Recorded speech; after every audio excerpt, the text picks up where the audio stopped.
It is pretty difficult to keep track of everything that you eat and drink, but it's a good idea to measure most food until you get a good feel for the portion size. In a world where supersized meals are readily available, some people are surprised to find that their idea of a single serving is actually 2 or 3. Depending on many different things you want your scale to do, there are food scales that come pre-programmed with nutrition information, and those that keep track of your daily food intake. The only tools you really need, however, are a simple and inexpensive gram scale, dry and liquid measuring cups, and the knowledge of reading food labels. Among all of the mentioned tools, reading food labels seem to be the most effective way of determining the right food to buy at the supermarket. It helps you make sensible food selections. Through the nutrition facts label on a particular item at the grocery, you can identify the serving size recommended for that product. With food labels, you can clearly understand the amount and kinds of nutrients that are provided in the item. Usually, it contains the information on saturated fat, sodium, total fat, fiber, and cholesterol amount per serving. However, understanding and reading these food labels can be very perplexing. Just starting out, a typical consumer would definitely ask what those numbers mean and how it will affect their diet if they were to religiously follow the serving guide as stipulated on the label. To have a clearer and more comprehensive understanding of the items stated on food labels, here is a list of what you need to know. 1. Serving size. This is the first thing you will see on the label.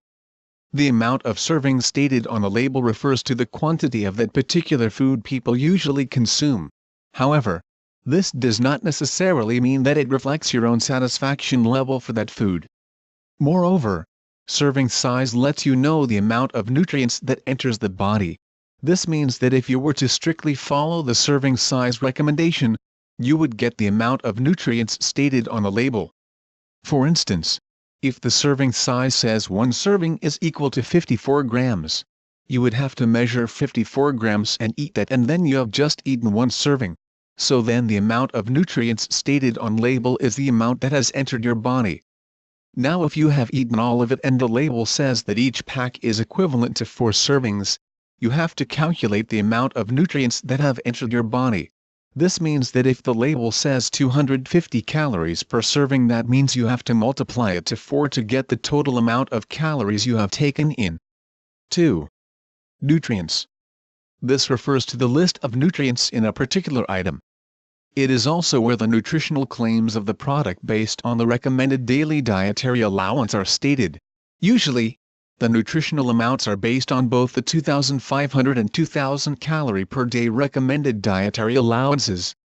In order to understand the numeric value of each item, you should know that the percent daily value that the label indicates is actually based on how a particular food corresponds to the recommended daily dietary allowance for a 2,000 calorie. If in the event that you have purchased an item that has a dietary allowance different from the 2,000 calorie diet, you just have to divide the stipulated amount by 2,000 and you will be able to identify the percent daily value for the nutrients. 3. Ingredients. This refers to the list of the ingredients that were used to manufacture the product. The listing is usually arranged from the main ingredients that have the greater amount by weight down to the ones with the smallest quantity. This simply means that the actual quantity of the food includes the biggest quantity of the main ingredient or the first item and the minimum amount of the very last ingredient. 4. Label claim. This refers to the kinds of nutritional claims of a particular food item. For instance, if an item says it is sodium-free, it has less than 5 mg per serving. A low-fat item can actually contain 3 grams of fat or less. Indeed, reading food labels can be very tedious and confusing. Nevertheless, once you get the hang of it, it will be easier for you to be mindful of your diet because you can control the amount of food that you take in. We have come across a natural way to help you lose weight and help maintain your loss. This will also give you the necessary enzymes to help break down your food properly, which helps with digestion and overall healthy living. Go to http://jcharp.skiniflibertail.com for information. Enjoy and have a great day. Life Lived Fit. www.lifelivedfit.com